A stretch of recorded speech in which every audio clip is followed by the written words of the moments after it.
6 months ago, you started walking every morning, and for the first 2 weeks, something shifted. The energy came back, the sleep deepened, and the mood leveled out. By month 3, you felt better than you had in years, and you thought you had found the thing that finally worked. Then, somewhere around month 5, the improvement stopped. Same walk, same route, the same 30 minutes out and back. Nothing changed except that the changes stopped coming, and the natural conclusion, the one almost everyone reaches, is that the walk stopped working. That it lost its power somehow, or that your body is broken, or that you need something new. Every one of those conclusions is wrong. The walk is doing exactly what it did at month 1. Your body changed around it. And the thing you actually need is one altered variable.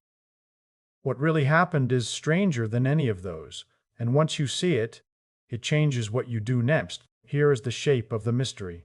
Nothing about the walk changed. The route, the pace, the 30 minutes, all identical from month 1 to month 6. Yet in the first weeks it transformed you, and by the 6th month it did nothing new at all. The same input produced a flood of change, and then produced none. When an unchanged cause stops producing an effect it once produced reliably, only one thing can be responsible: the thing the cause was acting on. Something inside you moved, quietly, without your noticing, and it moved in a direction almost nobody would guess. It will not fully make sense until you have seen what happened inside 4 separate systems and the single curve that governs them all. Hold on to a single image for the whole of this, because everything that follows hangs on it. A thermostat. Your body runs on set points, internal targets it works to defend, and temperature is only the most familiar of them. Think of the walk at the very start as a cold draft slipping into a warm room, a disturbance the system had to labor to correct, and that labor, that active correcting, was the improvement you felt. The heart, the vessels, the cells, all working to answer a challenge. But a thermostat does something specific over time, when a draft becomes constant, and that something is the key to the entire puzzle. Keep the thermostat in mind as we go. By the time you understand what it does when the draft stops feeling cold, you will understand exactly why your walk went quiet and exactly how to wake it up again. 4 systems inside you were driving those early gains, and each one quieted in its own way. Underneath all 4 sits a single law, and it is the place to start, because it governs every stress a living body has ever been asked to survive. Your walk was hard at week 1. It was easy at month 6. The results came during the hard phase, and the results stopped during the easy phase. That sequence is not a coincidence you happen to live through. It is a law described almost a century ago, and it governs every stress the body has ever been asked to survive. Salai laid it out in 1936 in the pages of the journal Nature, working not with athletes but with the general question of how any living body responds to being placed under strain of any kind. He called what he found the general adaptation syndrome, and its reach is enormous. Any stressor the body meets, from cold to hunger to illness to a brisk morning walk, it moves through 3 phases in one fixed order every time. Once you can see those 3 phases clearly, you will recognize your own 6 months living inside them, laid out almost step for step. The first phase is alarm. The body meets the stressor and is thrown off balance by it. Stress hormones climb, inflammation rises, muscle fibers take on tiny amounts of damage. The heart is asked for more than it comfortably gives, and everything inside scrambles to respond to a demand it was not prepared for. That was your first week exactly. The heart rate high, the legs sore the next morning, the fatigue entirely genuine, the walk a real imposition on a body that had not been asked to do anything like it in a long time. Here is the counterintuitive core of the whole thing. That disruption feels like the walk being too hard for you. That disruption was the walk working. The alarm phase is precisely where adaptation gets its marching orders, because the body only invests in rebuilding itself in response to being knocked off balance, and a disturbance is the one thing that sets the whole process going. Next comes resistance, the second phase, and this is where the rebuilding happens. Having been disturbed, the body adapts to the thing that disturbed it, and it adapts specifically to that thing. The cardiovascular system grows more efficient at moving blood. The muscles recruit more fibers and strengthen the ones they have. The density of mitochondria inside the cells climbs, so a given effort now draws on more machinery and costs each individual part of it less. This is the phase you spent months 2 and 3 inside, and you could feel it as it happened. By month 3, the walk had stopped disrupting anything at all. Your heart rate during it had dropped noticeably. The effort you perceived had quietly fallen away. The walk felt comfortable, and comfortable was the tell you misread. Comfortable meant the resistance phase had finished its work. Your body now handled the entire stressor without being troubled by it at all. Then comes the third phase where you are standing right now, and it is the one nobody thinks to warn you about. When an identical stressor continues on after the body has fully adapted to it, something changes in how the body answers. The disruption that drove all the early rebuilding is gone. The walk still happens every morning, exactly as before, but the body no longer treats it as a challenge to be met. It has become ordinary, expected, absorbed into the background, and an event the body treats as ordinary produces a very different response inside you than that event did when it was new. That shift from challenge to routine is the whole story, but its consequences do not become clear until you look at what specifically happened in the systems the walk was driving. So hold the phase in mind and go down one level into the machinery itself. So the walk became ordinary, and the body stopped treating it as a challenge. But what does that actually change? Down in the machinery the walk was driving, 4 systems carried those early gains, and each one quieted in its own particular way. Every one of them runs on one underlying logic, and every one of them quietly shifted its baseline across your 6 months. It is worth taking them one at a time because the way each quieted differs slightly, and those differences matter a great deal later on. 2 of the 4 are chemical signals inside your cells. One is the great pump at the center of you, and one is the way your muscles handle the sugar in your blood. Each changed. Each in its own way went quiet. The first is a molecule called BDNF, which behaves almost like fertilizer for the brain, thickening the connections between neurons in the memory center and lifting mood along the way. The molecule's linked to measurable growth in the hippocampus, the seahorse-shaped structure where memory is laid down, is what Erickson demonstrated. Here is the part that stings. The largest BDNF response you ever produced came from your very earliest walks, when the stimulus was most novel and most demanding on a brain unaccustomed to it. As your body settled into the routine, that unchanged walk produced a smaller and smaller rise because the system that makes it tuned itself to this exact level of input and stopped treating it as anything worth a strong response. A signal only fires hard, while the thing signaling it still counts as new. So the brain chemistry that lifted your mood so sharply in the early weeks did not vanish. It quieted in proportion to how familiar the walk had become. Why familiarity should do that, and what it says about the fix, is a thread we will pull all the way to the end. Second is an energy sensor inside your cells, a molecular fuel gauge that scientists call AMPK, and its logic is beautifully simple. How tightly its activation tracks the fuel state of the cell is what Richter and Rudiman established. This gauge switches on when a cell starts running low on usable energy, when the ratio of spent fuel to fresh fuel tips far enough toward empty. At month 1, the walk drained your cells meaningfully, so AMPK switched on hard, and that activation is what drove much of the early fat burning and much of the metabolic housekeeping that came with it. Then something shifted. At month 6, that unaltered walk is performed by a body carrying more mitochondria, more of the little engines that turn food and oxygen into usable power, so a given effort now drains far less fuel from each cell. The tank barely moves off full. The gauge barely stirs. The fat oxidation faded because the signal faded. Well, hold on to that phrase. The signal faded, because when we reach the resolution, it will turn out to mean something very different from what it sounds like right now. Third comes the cardiovascular system itself, and its adaptation is the one you can almost feel happening.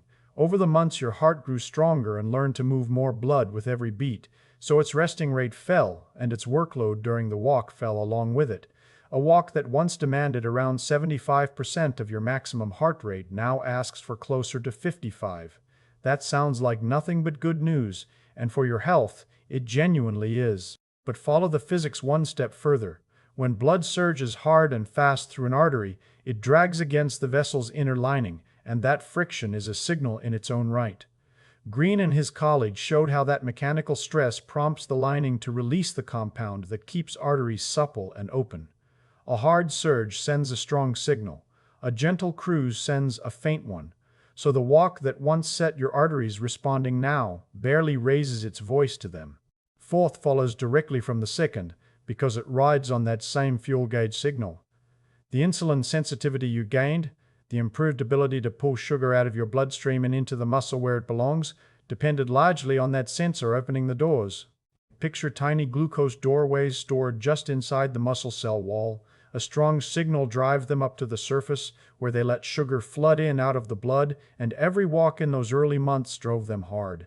A weaker signal moves fewer of them into position, so as that response quieted, the sensitivity gain settled at its new and better baseline rather than continuing to climb. The gain is entirely real, and your body is still holding it.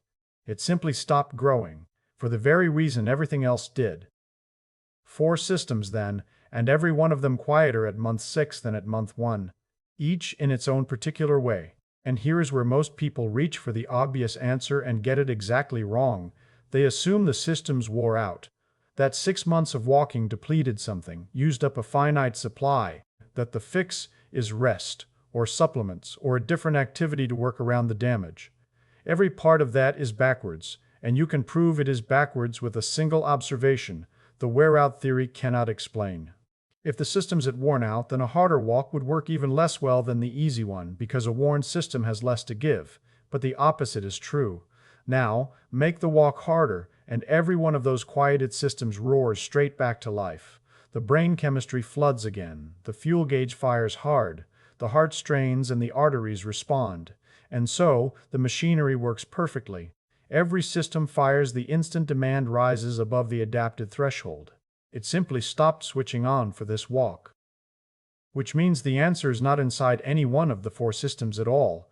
It is in a single rule that sits underneath all 4, a rule about the relationship between a dose and the body receiving it, and once you see the rule, the entire 6 months snaps into focus.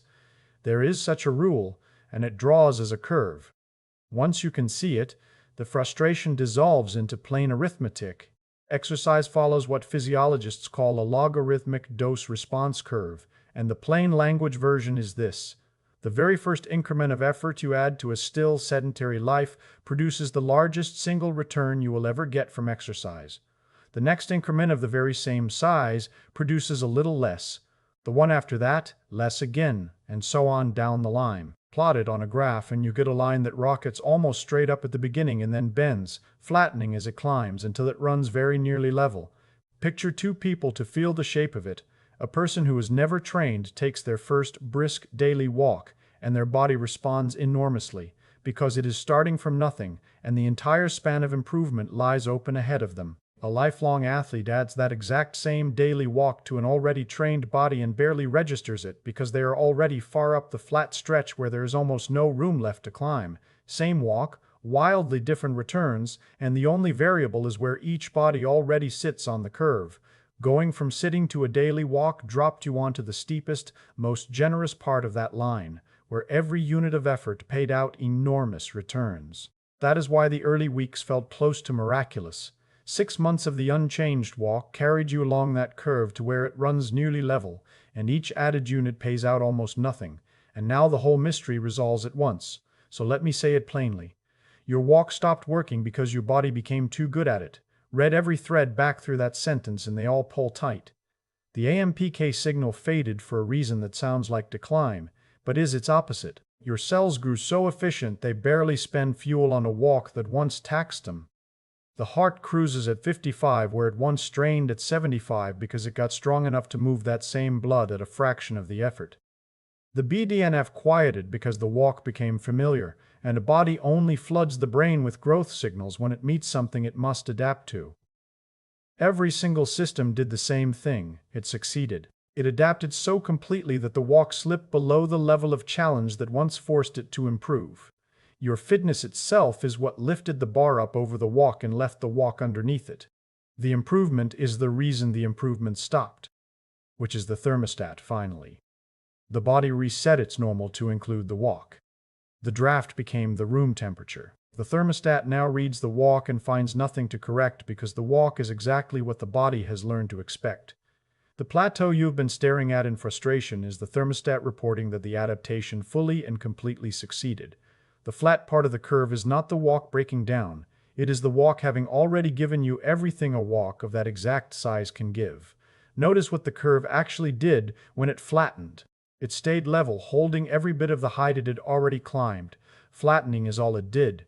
The walk is still delivering everything the flat part of the curve delivers: the cardiovascular maintenance, the steady brain chemistry, the metabolic control. What ended was the extra improvements stacked on top. The walk holds your gains. It simply no longer manufactures new ones, which means you now know precisely why the walk plateaued. 4 systems adapted, and the dose-response curve went flat beneath them. That leaves the question you actually came here to answer. The practical one. What puts you back on the steep part of the curve? That answer hides inside the nature of the ceiling itself. Now, the adaptation your body built is specific to the exact stimulus you gave it. This route, this pace, this duration, this movement. Change any single variable and the body meets something unfamiliar, and it drops straight back into that first disrupted state, the alarm phase, arriving again for a demand it has never met. You do not need a new life. You need one changed variable, and there are 3 that work, any one of them enough.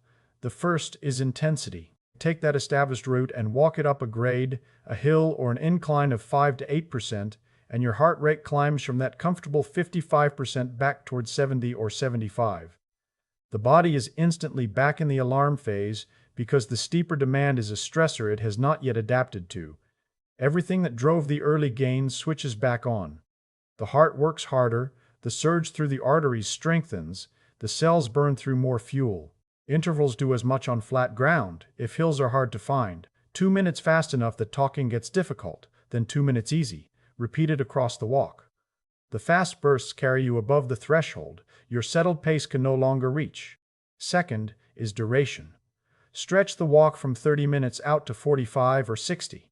You extend the total time that sensor spends switched on, and the total energy your body must find and spend. The ceiling for a 30-minute walk and the ceiling for a 60-minute walk are not the same ceiling at all.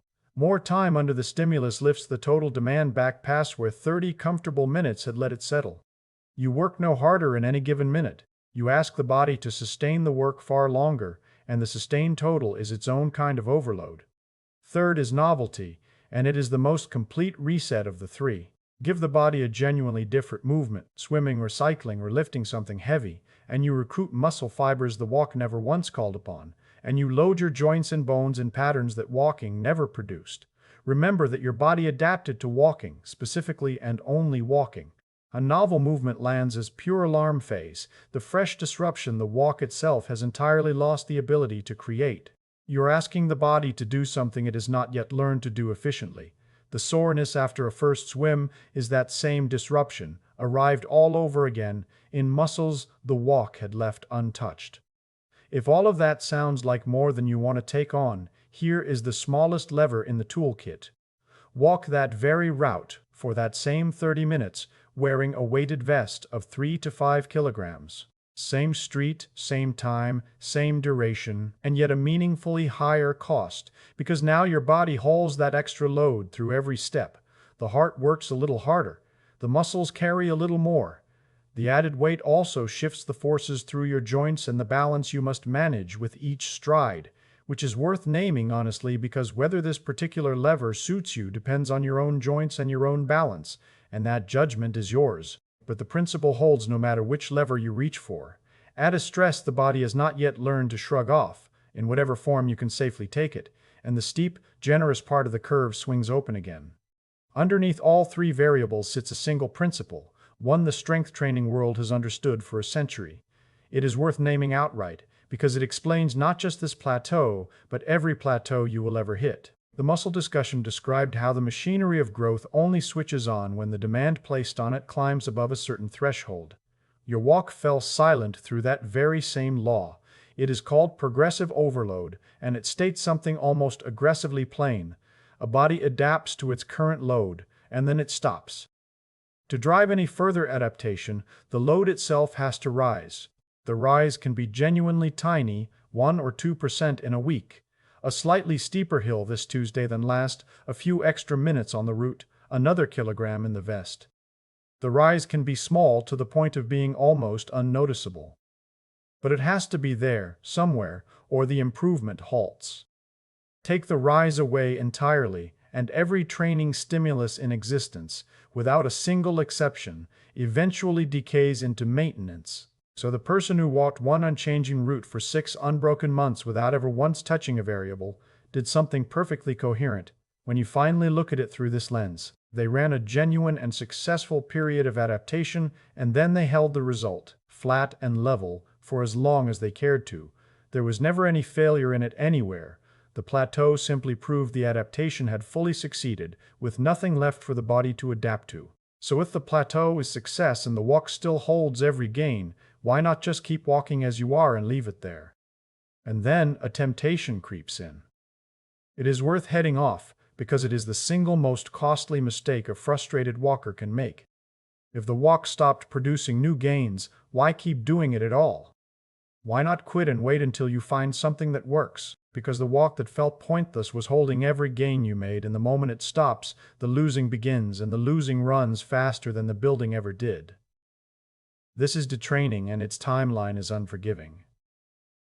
Consider the single best number in all of cardiovascular fitness, the measure of how much oxygen your body can actually draw in and use at full effort, what physiologists call your peak oxygen uptake. Mujica and Padilla, mapping the detraining research, put its fall at roughly 7% inside just 12 to 21 days of stopping and trained people.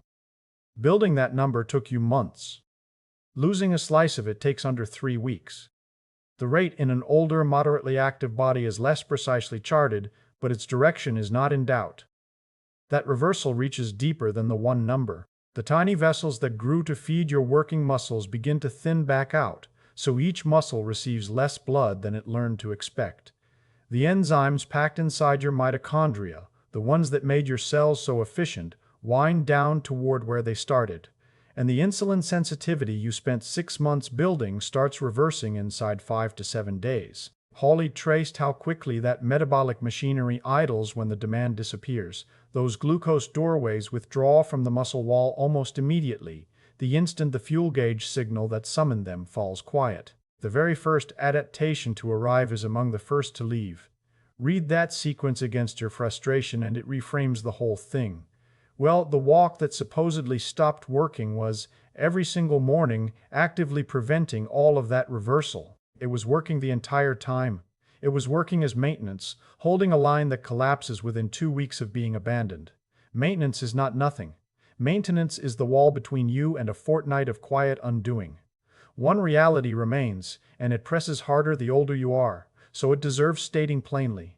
The whole ceiling this discussion has described sits lower the older the body reading it. A 60-year-old reaches the plateau at a lower absolute level of fitness than a 30-year-old would, and reaches it sooner. Several things drive that shift at once. The body becomes more resistant to building new muscle, needing a stronger signal to lay down what a younger body builds readily. The ceiling on oxygen use drifts down with the years, by very roughly 1% a year after 30 in the broad sectional data. But even there, the story carries a real consolation. The longitudinal picture, the one that follows one set of active people across decades rather than comparing strangers of different ages, runs far gentler than that figure suggests, which strongly implies that much of what gets blamed on pure aging is actually just the slow retreat into sitting still. The brain's baseline output of that growth molecule eases down too. The hormones shift. All of it stacks toward a lower ceiling.